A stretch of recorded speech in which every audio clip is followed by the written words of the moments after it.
Porn. Pornography.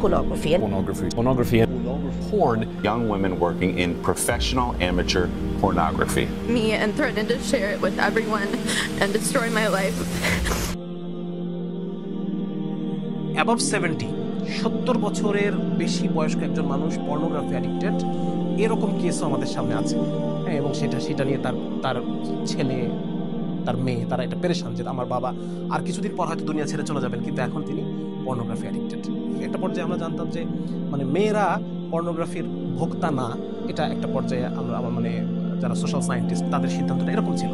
কিন্তু এখন দেখা যাচ্ছে যে না, বরং 1/3 ভোক্তা পর্নোগ্রাফির কনজিউমার যারা 1/3 হচ্ছে মেয়ে। তবে পর্নোগ্রাফির সাথে ঠিক হাত ধরাধরি করে চলে আরেকটা বিষয় আছে, সেটা হচ্ছে মাস্টারবেশন বা হস্তমৈথুন। 1969 সালে প্রথম প্রকাশ্যে থিয়েটারগুলোতে রিলিজ হলো প্রথম ব্লু ফিল্ম, প্রথম পর্ন মুভি, তার নাম হচ্ছে দ্য ব্লু মুভি। হ্যাঁ, এটার পরিচালকের নাম ছিল অ্যান্ডি ওয়ারহল। এবং এই ভদ্রলোক যেই বছর 1968 সালে হস্তমৈথুনকে স্বাভাবিক বলে মনোরোগের তালিকা থেকে বাদ দিয়ে দেওয়া হলো, ঠিক পরের বছর রিলিজ হলো প্রথম পর্ন মুভি। আজকে বিজ্ঞানীরা পর্নোগ্রাফিকে খারাপ বলতেছে, কিন্তু হস্তমৈথুনটাকে তারা খারাপ বলবে না, তারা বলছে না। বিকজ এই হস্তমৈথুনের উপরে টিকে আছে $10,000 কোটি পর্ন ইন্ডাস্ট্রি। প্রতি বছর $10,000 কোটি জেনারেট করে যে পর্ন ইন্ডাস্ট্রি। মানে $10,000 কোটি মানে কত? 100 বিলিয়ন ডলার প্রতি বছর। তাহলে এই বিশাল পর্ন ইন্ডাস্ট্রি পুরোটাই দাঁড়িয়ে আছে হস্তমৈথুনের উপরে।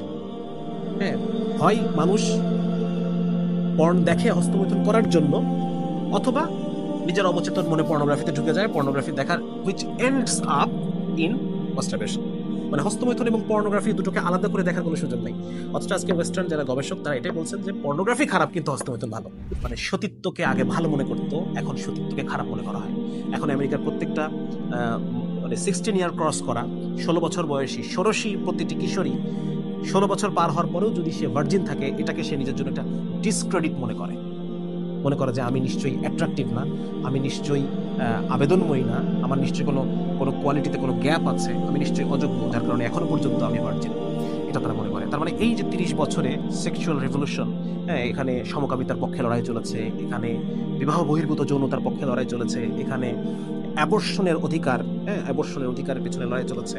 মানে মোট কথা এটাই যে সমস্ত ধরনের ধর্মীয় নীতি নৈতিকতাগুলোকে থেকে বেরিয়ে এসে সম্পূর্ণভাবে নিজের স্বেচ্ছাচারিতা, নিজের ভোগ, নিজের ফুর্তি, নিজের কামনা বাসনাকে চরিতার্থ করা, এটাকে বলা হচ্ছে পশ্চিমে ইউরোপ এবং আমেরিকাতে সেক্সুয়াল রেভলিউশন।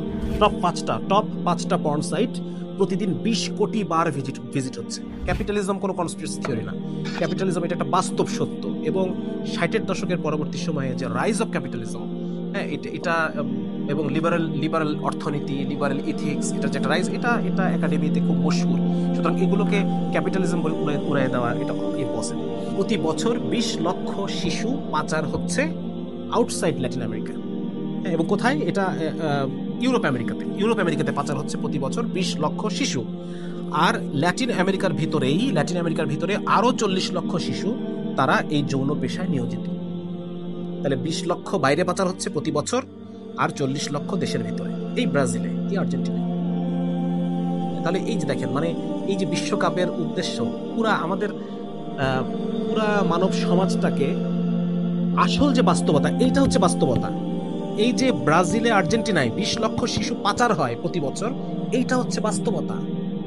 এই বাস্তবতা থেকে আমাদেরকে ফিরিয়ে রাখার জন্য, আমাদেরকে ঘুম পাড়িয়ে রাখার জন্য, আমাদেরকে উন্মাদ বানিয়ে রাখার জন্য এই বিশ্বকাপের আয়োজন। জার্মানি ফুটবল খেলে বেড়াচ্ছে। জার্মানির একটা হিউজ সাপোর্টার আছে আমাদের দেশে। 4 লক্ষ পতিতা, জার্মানিতে 4 লক্ষ পতিতা, তারা প্রতিদিন পুরুষদেরকে সার্ভিস দেয়। 4 লক্ষ নারী তারা সার্ভিস দিচ্ছে, কারো বোন, কারো মা, কারো মেয়ে। এই পর্ন ইন্ডাস্ট্রির পিছনে না জানি কত বোনের চোখের পানি আছে, এই পর্ন ইন্ডাস্ট্রির পিছনে কত মেয়ের, কত কন্যার চোখের পানি আছে।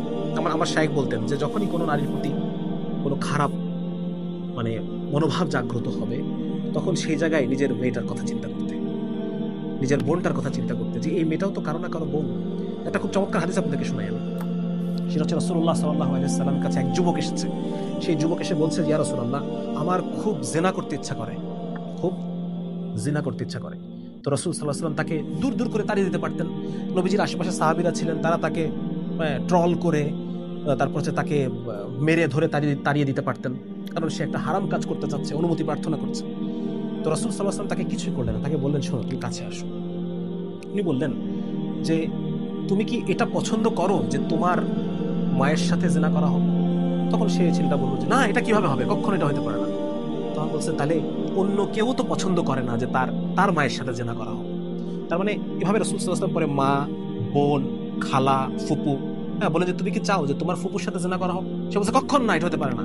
তখন নবীজি বলছেন তাহলে অন্য কেউ তো চায় না যে তার ফুপুর সাথে জিনা করা হোক, অন্য কেউ তো চায় না যে তার মেয়ের সাথে করা হোক, অন্য কেউ তো চায় না যে তার মায়ের সাথে করা হোক, অন্য কেউ তো চায় না যে তার বোনের সাথে করা হোক, ঠিক যেরকম তুমি চাও না।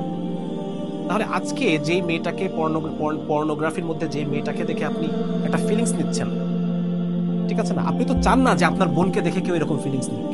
আপনি তো চান না যে আপনার মাকে দেখে, আপনার বোনকে দেখে, আপনার কন্যাকে দেখে, আপনার স্ত্রীকে দেখে কেউ এরকম ফিলিংস নিক। তাহলে পরে আরেকজনও তো সেরকম চায় না। এই মেয়েটারও তো ভাই আছে, এই মেয়েটারও তো বাবা আছে, এই মেয়েটারও তো সন্তান থাকতে পারে। তো ঠিক একই রকম ভাবে আমাদেরকে এই পর্নোগ্রাফির প্রতি ঘৃণা তৈরি করতে হবে, কঠিন ঘৃণা তৈরি করতে হবে, কারণ এটা সমাজকে এই পরিমাণ নষ্ট করছে। এখন মানে সেদিন আমরা আলোচনা করছিলাম যে এটার ফেসবুকে খুব লেখালেখি হচ্ছে যে গুগলে মা লিখে সার্চ দেওয়া যায় না। মানে মানুষ ফ্যান্টাসি করতে করতে এই পর্নোগ্রাফি নিয়ে মানুষ তো একটা জায়গায় স্থির থাকে না।